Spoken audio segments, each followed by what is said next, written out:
Welcome to be bright channel. आज के इस वीडियो में हम नाइन्थ क्लास फिज़िक्स के chapter number 4 turning effect of forces के एक्सरसाइज प्रॉब्लम न्यूमेरिकल्स को सॉल्व करेंगे। और ये इस चैप्टर के हवाले से हमारी जो है वो थर्ड वीडियो है, थर्ड पार्ट है। बकिया न्यूमेरिकल्स जो है वो हमने फ़र्स्ट और सेकंड पार्ट के अंदर कवर किए थे। तो आज की वीडियो में हम 4.9 और 4.10 जो न्यूमेरिकल हैं उनको सॉल्व करेंगे। 4.9 न्यूमेरिकल हमारे पास है। A nut has been tightened by a force of 200 newton using 10 centimetre long spanner. What length of a spanner is required to loosen the same nut with 150 Newton force. अब यहाँ पर वो ये कहता है कि एक नट है जिसको टाइट किया गया है 200 न्यूटन फोर्स लगाकर एक ऐसे स्पैनर या पाने की मदद से जिसकी लेंथ हमारे पास जो है वो 10 सेंटीमीटर है।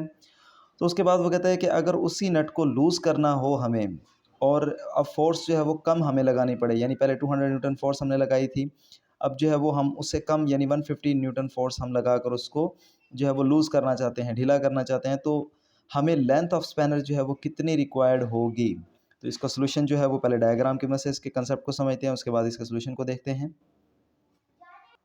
तो यहाँ पर जो है मैंने क्वेश्चन की स्टेटमेंट के मुताबिक गिवन डाटा को अरेंज किया है और उससे पहले जो है वो यहाँ पर डायग्राम की मदद से हम समझ लेते हैं। पहले जो हमारे पास स्पैनर जिसके ज़रिए से हमने फोर्स लगाकर 200 न्यूटन की फोर्स लगाकर जो है वो नट को टाइट किया था, तो उसके जो मोमेंट आर्म की जो लेंथ हमारे पास थी वो 10 सेंटीमीटर थी। तो हमने उसके ज़रिए से उसको टाइट किया था। जबकि अब जो हमें स्पैनर जो चाहिए होगा जिसके ज़रिए से हमने जो है वो 150 न्यूटन फोर्स लगाकर जो है उसको लूज़ करना है, तो उसकी लेंथ जो है वो बेसिकली हमने फाइंड आउट करनी है। तो हमने एक चीज़ ये ज़हन में रखनी है कि जब उस पर हम फोर्स अप्लाई करेंगे तो वो बेसिकली उसके अंदर टर्निंग इफेक्ट या टार्क जो है वो प्रोड्यूस करवाएगी। तो टार्क जो है वो डिपेंड करता है एक तो लेंथ के ऊपर और दूसरा डिपेंड करता है फोर्स के ऊपर। क्या मतलब कि अगर फोर्स ज़्यादा हो तो लेंथ जो है वो क्या होगी, कम। अगर लेंथ हो तो हमें फोर्स ज़्यादा लगानी पड़ेगी। लेकिन अगर हमें फोर्स कम लगानी पड़ रही है, इसका मतलब ये है कि उसका मोमेंट आर्म जो है या उसकी जो लेंथ है वो हमें ज़्यादा रखनी पड़ेगी। तो इस लिहाज से यहाँ पर मैंने दो स्पैनर जो है वो ड्रा किए हैं। जब हम 200 न्यूटन फोर्स लगा रहे थे तो हमारे पास जो लेंथ ऑफ स्पैनर थी वो 10 सेंटीमीटर थी। जबकि अब अगर हम यहाँ पर 150 न्यूटन जो है वो फोर्स लगा रहे हैं, तो यहाँ पर जो हमारे पास, ये तो मैंने कैलकुलेट करके फिर इसका आंसर लिखा है, तो उसकी लेंथ यहाँ पर जो हम फाइंड आउट करेंगे वो 13.33 सेंटीमीटर हमारे पास आएगी। तो इससे ये पता चलता है कि अगर हम फोर्स कम लगाना चाहते हैं तो हमें जो लेंथ ऑफ स्पैनर है वो ज़्यादा रखनी पड़ेगी। तो अब गिवन डाटा को ज़रा देख लेते हैं। तो फोर्स F1 यानी जब हमने उसको टाइट किया है तब कंडीशन के लिए यहाँ पर हम लिखेंगे फोर्स F1 से उसको रिप्रेजेंट किया, तो वो हमारे पास कितनी है 200 न्यूटन। उसका जो स्पेनर हमने यूज़ किया था उसका मोमेंट आर्म कितना हमारे पास है, उसको हमने L1 से रिप्रेजेंट किया है जो कि हमारे पास है 10 सेंटीमीटर। जबकि जो हमारे पास लेंथ का यूनिट होता है SI यूनिट, वो हमारे पास होता है मीटर। तो इसको हम क्या करेंगे, सेंटीमीटर से मीटर में चेंज करेंगे। तो 10 डिवाइडेड बाय 100 करेंगे तो ये 0.1 मीटर हमारे पास आ जाएगा। तो इसी तरीके से जो इस स्पेनर से, यानी जो हमारे पास लेट्स सपोज कि इसको हम ए कह देते हैं, तो इससे जो टार्क प्रोड्यूस होगा तो वो उसको हम नाम देते हैं टार्क। टा वन से वो हमने क्या करना है, फाइंड आउट करना है। तो अब फार्मूला हमारे पास है tau is equal to F multiply by L, यानी टार्क का जो फार्मूला हमारे पास होता है वो force multiply by moment arm यानी लेंथ के इक्वल होता है।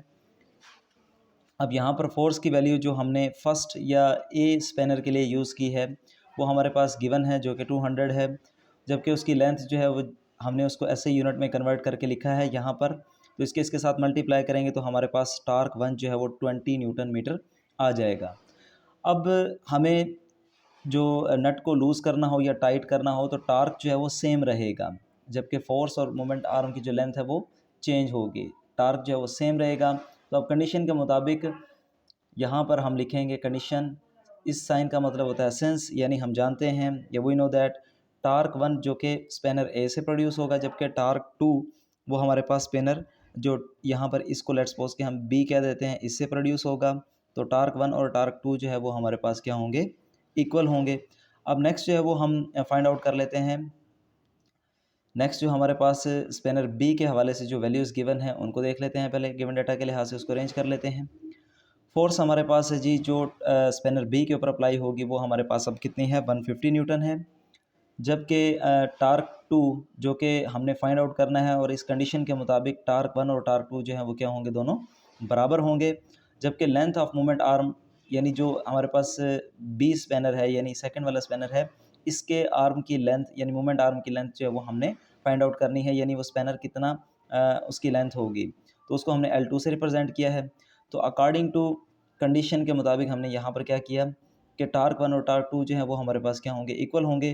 तो इनके टार्क को इक्वल लिखने से उनके जो रिलेटिव टर्म्स हैं, यानी टार्क 1 जो है वो फार्मूला के लिहाज से हमारे पास F मल्टीप्लाई बाय एल के इक्वल होता है। इसी तरीके से टार्क 2 जो है वो यहाँ पर हमारे पास इक्वल होगा F2 मल्टीप्लाई बाय L2, यानी movement arm length of spanner 2, या बी भी हम कह सकते हैं। अब यहाँ पर जस्ट उनकी वैल्यूज़ हम पुट कर देंगे।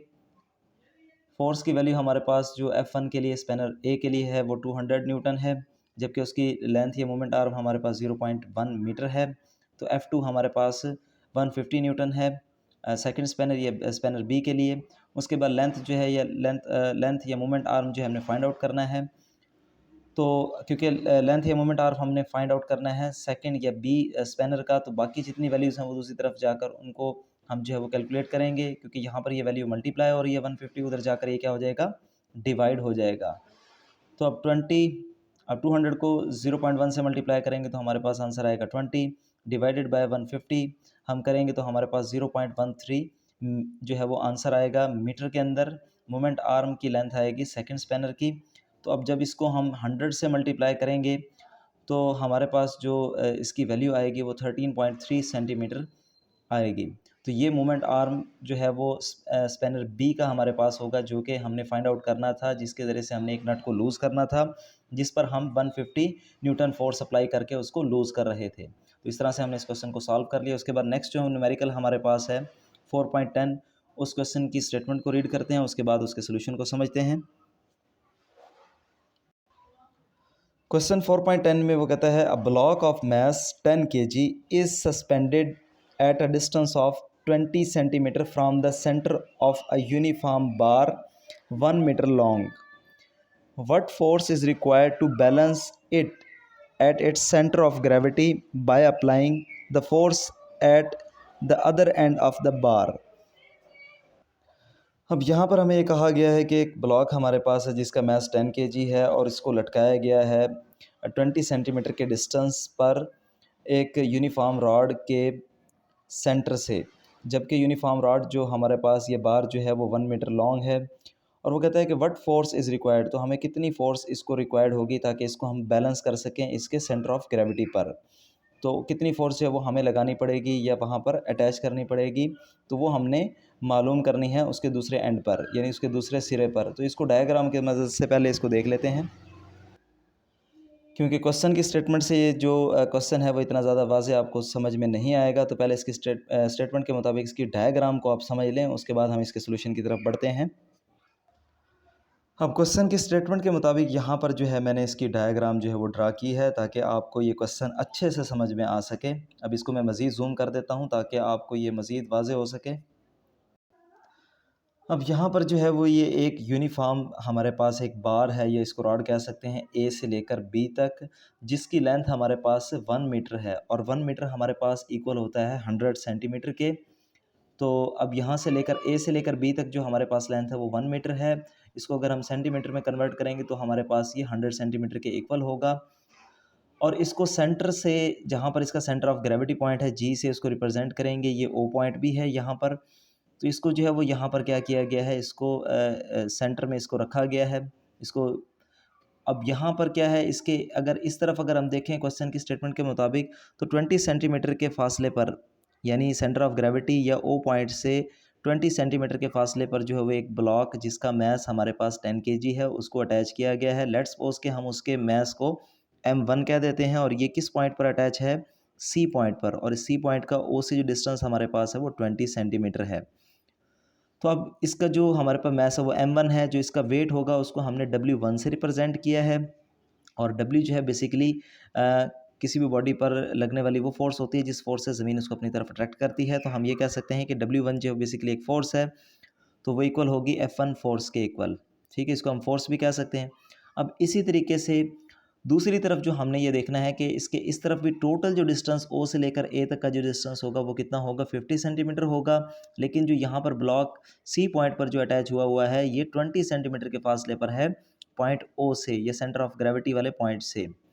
उसके बाद दूसरा हमें ये कहा गया है कि हमने इसको बैलेंस करने के लिए, ताकि ये चीज़ जो है वो बैलेंस में रहे, अगर क्योंकि इस तरफ वेट, अगर कोई ब्लॉक अटैच है उसका वेट जो है वो ज़ाहिर सी बात है नीचे की तरफ ऐड करेगा तो ये अनबैलेंस हो जाएगा।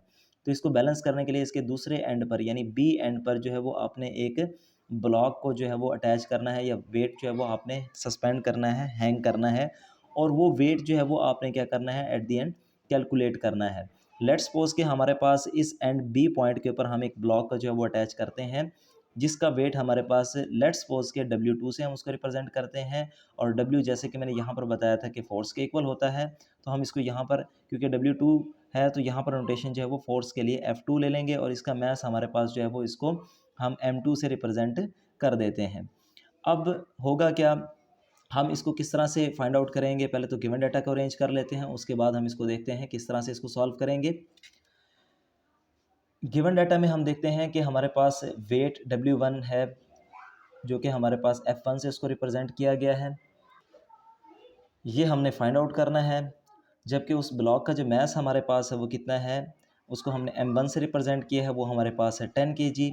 तो हमें ये पता है कि अगर हमारे पास मैस गिवन हो और उससे हमने वेट फाइंड आउट करना हो तो हमारे पास एक फार्मूला होता है W यानी वेट और मैस के दरमियान रिलेशन के लिए, W is equal to mg। क्योंकि यहाँ पर जो मैस हमने इस्तेमाल किया है उसका जो नोटेशन हमने ली है वो 1 ली है, तो इसलिए W के साथ भी हम वो 1 नोटेशन लेंगे, जबकि g जो है वो कॉन्स्टेंट वैल्यू है, इसके साथ हम वो नोटेशन नहीं लेंगे। तो W1 जो है उसको फाइंड आउट करने के लिए हमें मैस की जगह उसकी वैल्यू और g यानी ग्रेविटेशनल एक्सेलरेशन की वैल्यू हम यहाँ पर पुट करेंगे। तो इस तरह से हमारे पास जो W1 है वो हमारे पास इक्वल आ जाएगा 10 मल्टीप्लाई बाई 10 100 न्यूटन के। तो यहाँ पर जो हमारे पास वैल्यू आ जाएगी वो कितनी आ जाएगी, 100 न्यूटन। उसके बाद W2 जो कि हमने फाइंड आउट करना है, ये हमारे पास इस ब्लॉक का मैस है, वेट है, जो कि हमने at the end find out करना है। अब इसके बाद जो है वो हम इन दोनों के मोमेंट आर्म जो है वो देख लेते हैं, यानी कि कितने डिस्टेंस पर एक्ट कर रहे हैं, उनकी वैल्यूज़ को यहाँ पर जो है वो लिख लेते हैं।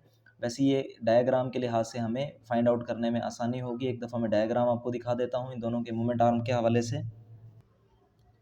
ये जो ब्लॉक हमारे पास है जिसका मैस 10 kg है, M1 जहाँ पर ये मैस अटैच हुआ है, इसके यहाँ से लेकर और सेंटर ऑफ ग्रेविटी पॉइंट तक जहाँ पर रोटेशन आएगी, तो वहाँ तक के दरमियान जो डिस्टेंस है इसको मोमेंट आर्म हम कहेंगे। ये परपेंडिकुलर डिस्टेंस होता है between the line of action of force, जहाँ पर ये फोर्स एक्ट कर रही है, और एक्सिस ऑफ रोटेशन के दरमियान जो परपेंडिकुलर डिस्टेंस है इसको मोमेंट आर्म कहा जाता है। जो कि यहाँ पर हमारे पास अगर हम इसको फोर्स F1 मान लें, तो यहाँ पर F1 या W1 का जो मोमेंट आर्म हमारे पास होगा वो 20 सेंटीमीटर होगा, उसको हम OC से रिप्रेजेंट कर सकते हैं।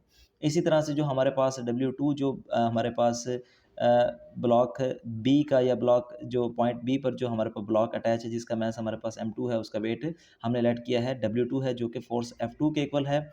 इसका जो मोमेंट आर्म होगा वो हमारे पास, क्योंकि ये बिल्कुल एंड पर है, तो O से लेकर जो हमारे पास बी तक का डिस्टेंस होगा वो कितना होगा, 50 सेंटीमीटर होगा। तो इसका मोमेंट आर्म हमारे पास 50 सेंटीमीटर है। तो अब इन वैल्यूज़ को हम देख लेते हैं यहाँ पर। अब डायग्राम के मुताबिक यहाँ पर मैंने मोमेंट आर्म ऑफ W1 जो है, जो कि हमारे पास OC के इक्वल है, 20 सेंटीमीटर है, उसको हम कन्वर्ट करेंगे ऐसा यूनिट यानी मीटर के अंदर, 20 डिवाइड बाय हम 100 करेंगे तो हमारे पास जो आंसर आएगा 0.2 मीटर में आ जाएगा। इसी तरीके से मोमेंट आर्म ऑफ W2 जो कि OB से रिप्रेजेंट हुआ है, अभी मैंने आपको डायग्राम में दिखाया है, जिसका डिस्टेंस हमारे पास जो है वो 50 सेंटीमीटर है, उसको हम कन्वर्ट करेंगे ऐसे यूनिट के अंदर, तो 50 डिवाइड बाय 100 हम करेंगे तो हमारे पास आएगा 0.5 मीटर। अब उसके बाद हम देखते हैं according to principle of moment, moment के रूल के मुताबिक जो है वो देखते हैं कि मोमेंट के असूल के मुताबिक moment of W2 is equal to moment of W1, यानी जितना टार्क या जो मोमेंट ऑफ फोर्स प्रोड्यूस होगा W2 की वजह से, वो इक्वल होगा मोमेंट ऑफ W1 के, यानी मोमेंट ऑफ फोर्स W1 के इक्वल होगा।